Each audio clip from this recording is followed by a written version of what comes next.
Hello and welcome to the Be Glad movement. My name's Pollyanna and I'm on a mission to bring you as many stories as possible of good coming out of bad and reasons to be glad. And today I'm joined by Jess. Say hello, Jess. Hello, thank you for having me. Thank you so much for coming on and agreeing to share your story. I really appreciate it. I'm going to just let you dive straight in and tell us what your Be Glad story is all about. Well, I've been thinking about this today. I'm like, where in the story do you start? Do you start in the middle? Do you start at the end? Trying to make it a little bit more interesting. And I thought, I'm actually going to have to start at the beginning, aren't I? There was no other way of doing it. The beginning is a good thing. Yeah. um, so, but then the problem for me was, where does the actual beginning start? So I was sort of pondering this a little bit, and I came to the conclusion that I would start in 2013. So 18th of March 2013, my mum, my sister and I are all tucked up in my mum's bed for morning cuddles, because she liked that. We'd been to my niece's christening the day before, and we kind of had a little bit of a sign that this was coming the November before, but this was the definitive date of the definitive conversation, when mum told us that she'd been diagnosed with a rare aggressive T-cell lymphoma. Sorry, Jess. The video just paused a minute then. She was diagnosed with a rare aggressive T-cell lymphoma. So it's part of the leukemia family. I don't think we didn't know until she actually passed away how rare and how aggressive it was. She'd made the choice, her and her partner, that they were going to kind of not keep me and my sister in the dark, but give us just the information we needed. Right. Which was nice, because it meant that we weren't just sort of mollycoddling her. We were having fun and spending nice time with her during it. So yeah, that was the beginning of March 2013.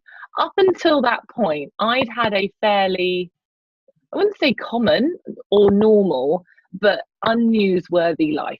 I'll be honest, there'd been a few bizarre things that had happened. There'd been the odd adventure, there'd been some things that I rather hadn't happened, but it wasn't going to be made into a Hollywood blockbuster. Okay. it wasn't going to be anything to write home about. But everything kind of changed from that day onwards. That was my definitely my bad moment.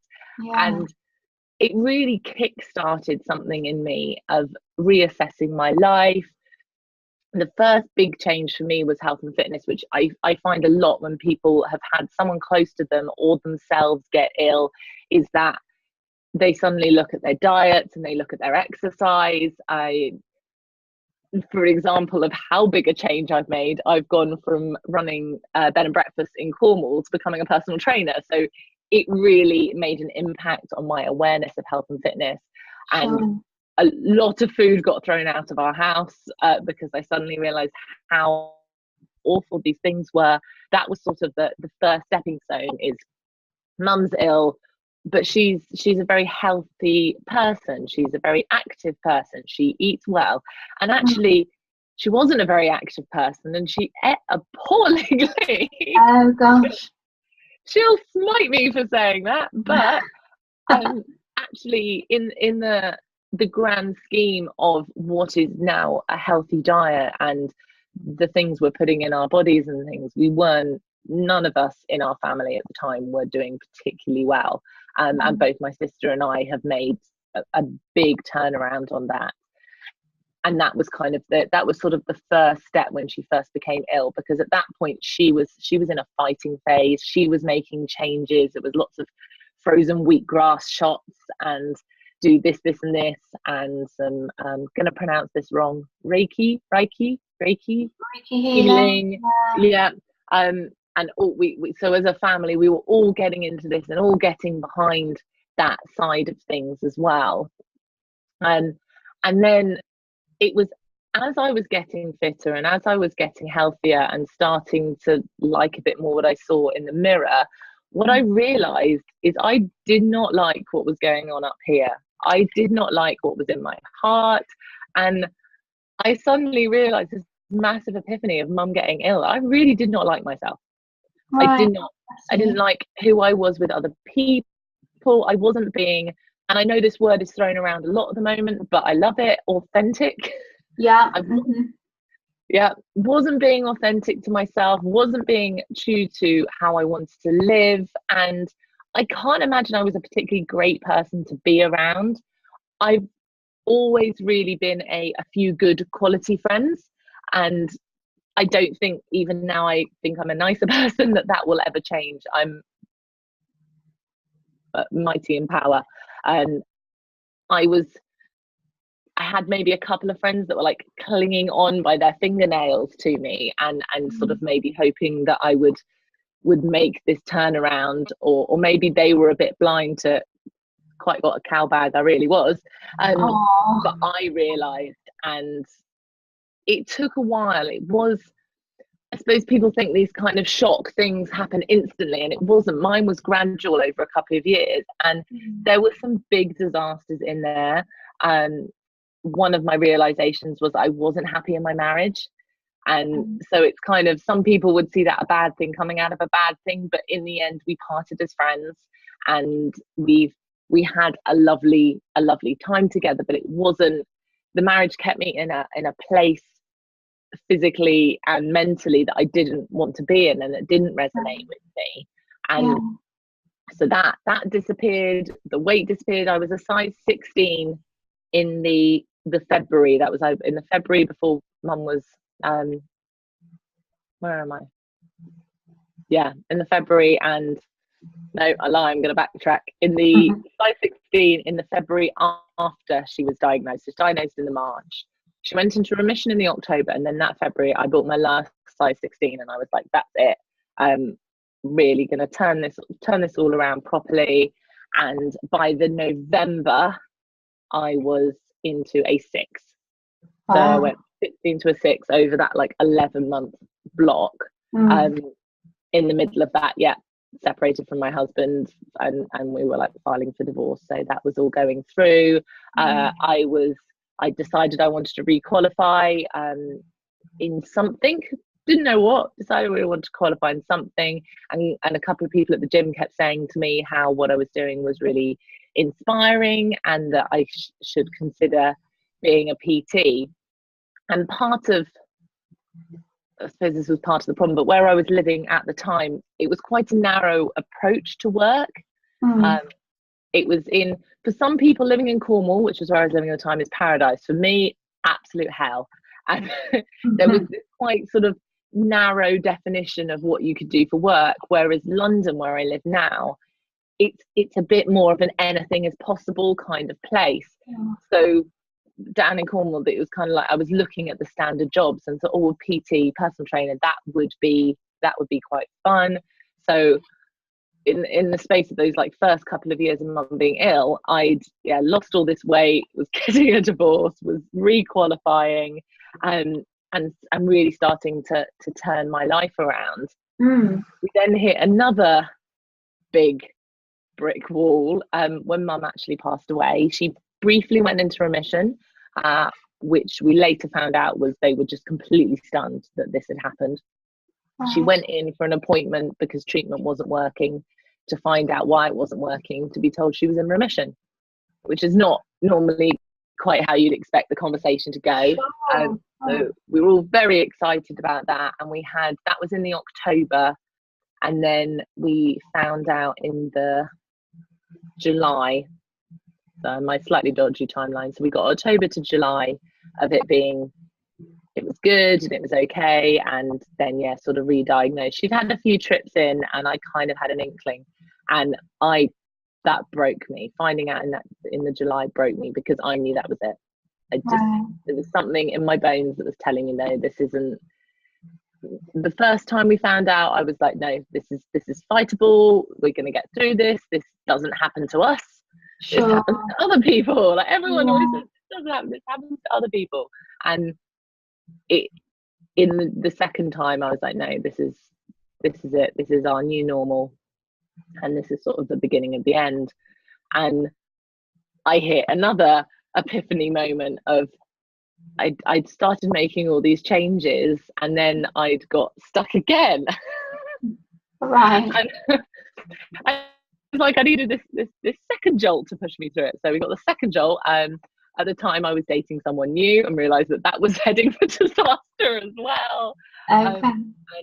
And what was I doing there? So sort of initial finding out had given me one kick, and then finding out again, and that realisation that this was it. We didn't know how long we had left, but that it wasn't going to get better. That was my another sort of push to make the changes and find some good in the situation. And I got myself completely out of Cornwall. I got myself up to London. I was doing my qualifications and things. It allowed me much more time. I wasn't working full time. I'd say maybe third time, not even part time, like a third time working. So I could, and then studying and spending lots of time with mum and trips like down to her. She lives closer to London than she did to Cornwall. And it was just this weird kind of time of lots of sort of self-evaluation, and suddenly it was very much it awakens you to your own mortality. When someone close to you is coming to the end of their life, or they lose their life, and you're suddenly, I don't want to waste mine. And there was lots of talk about all the amazing things that mum had done with her life, and all the things she'd been to all these different people, and how like loved and popular she was. And I was like, I'm not hugely worried about being popular, but I'd like at least a few people to say they loved me at the end of it. Yeah, cool. And I don't think you can really truly be loved if you don't love yourself, and I certainly didn't at that point. Right. And it was sort of finding how was I going to love myself, and who was I? And I can hardly recognize now the person that I was then to the person that I am now.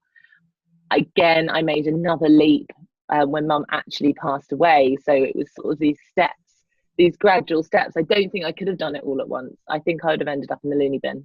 For how big a change has gone on, not just externally, but in my heart and in my soul. I've discovered God. I've gone back to church. I've gone back to my religion, and that's a huge part of my life now, and a huge part of everything I do, from how I am with my family to how I am sort of building my business up, and how I am with my friends. Like that's a massive change. And it wasn't until that was a couple of months after mum passed away, and you sort of get that kind of anger out of your system. But for me, a lot of people, they walk away from God when something bad happens. Sure. And for me, it was like, there couldn't not be a reason. For me, it was like this horrible thing had happened, and I couldn't resign myself to the fact that this hadn't happened. There was no reason to it, and it was just horrible things happened. It was like, no, for me, I might not understand it. And even if someone tried to explain it to me, I wouldn't understand it, because it's the will and power of God. But there is another reason, and there is a purpose and things behind it, and that was a lot of peace for me around it.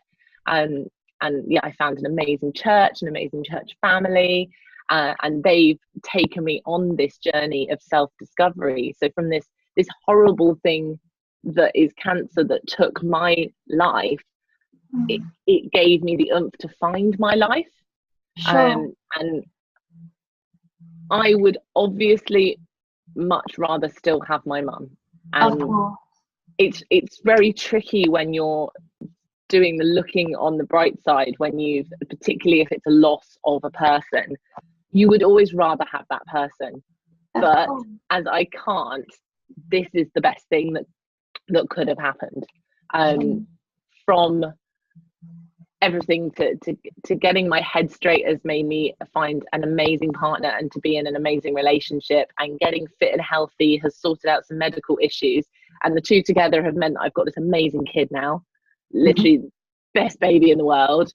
And I just don't, there's something inside me that knows that I wouldn't have got her, and I wouldn't have got to this place had I not lost mum.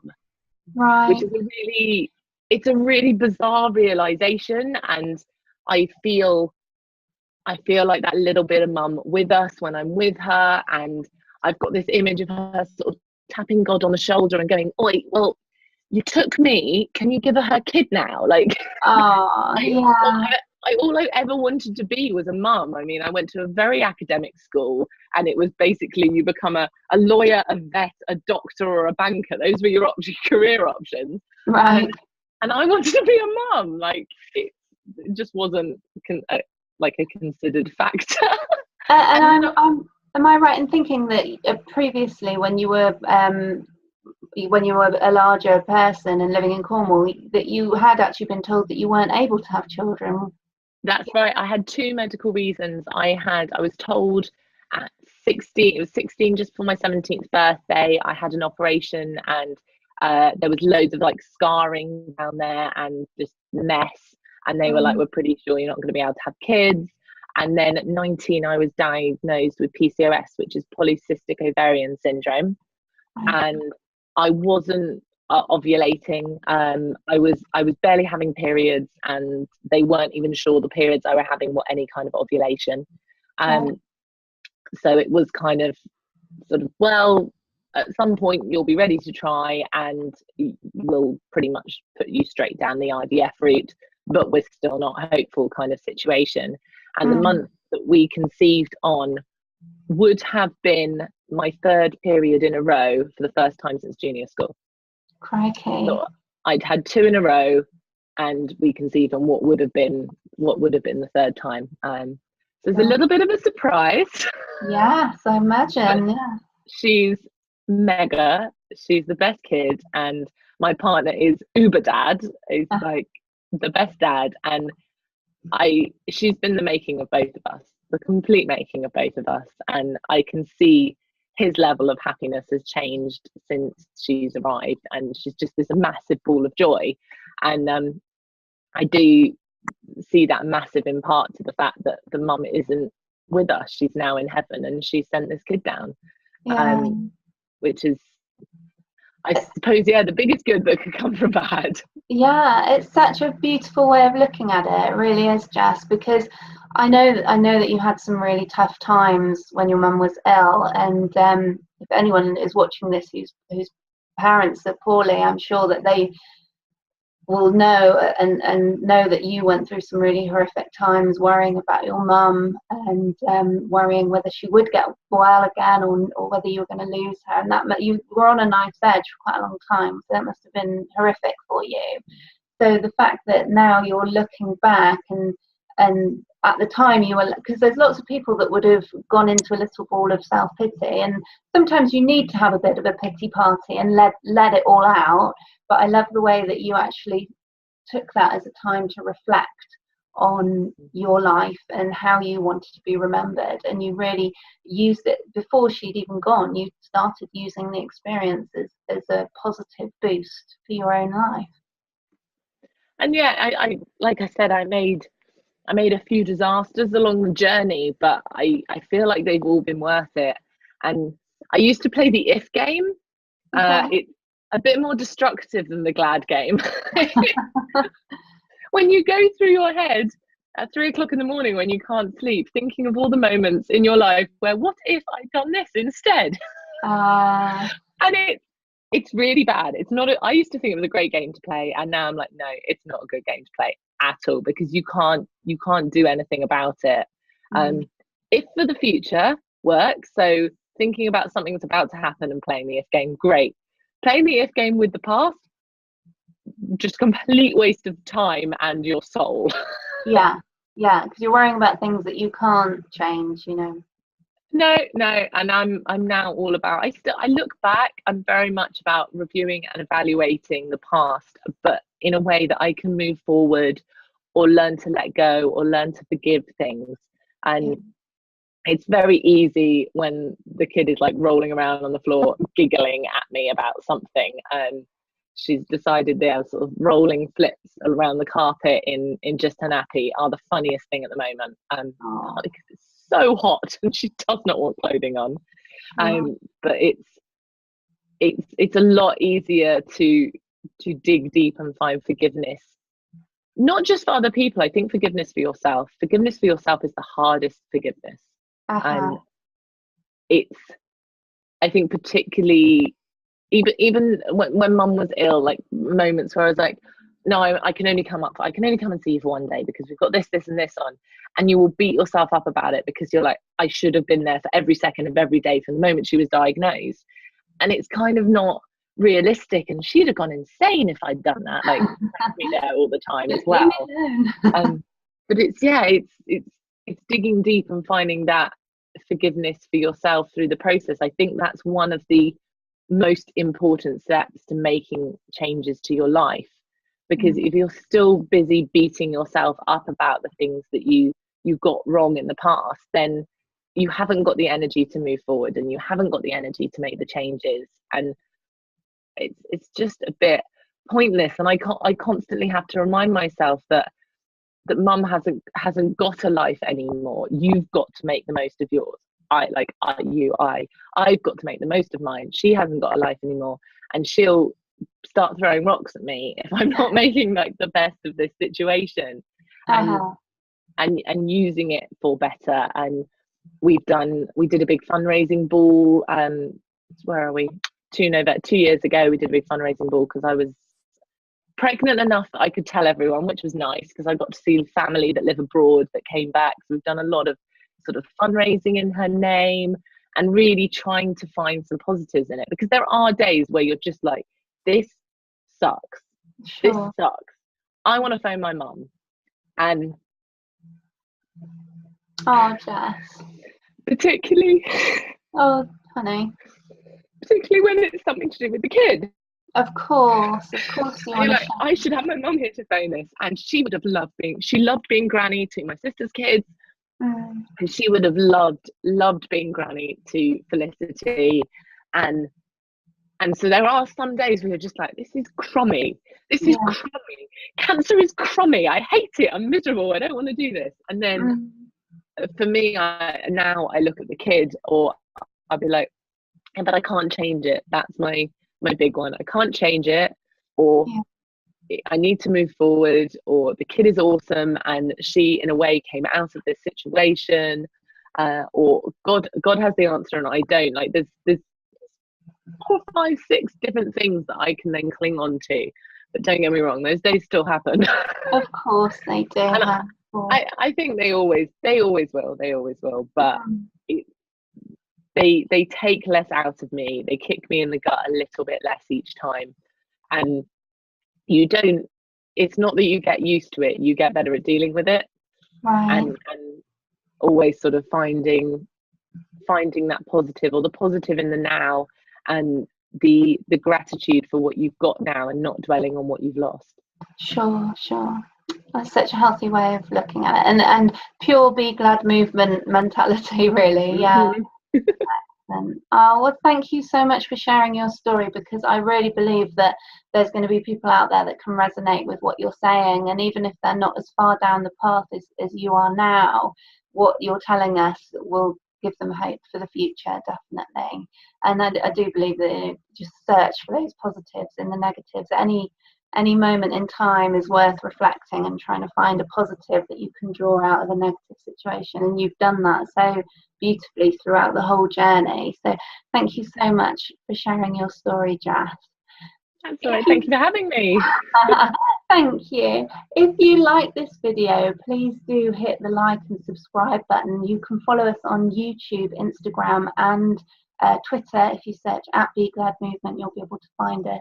And I look forward to seeing you in another episode. Many thanks.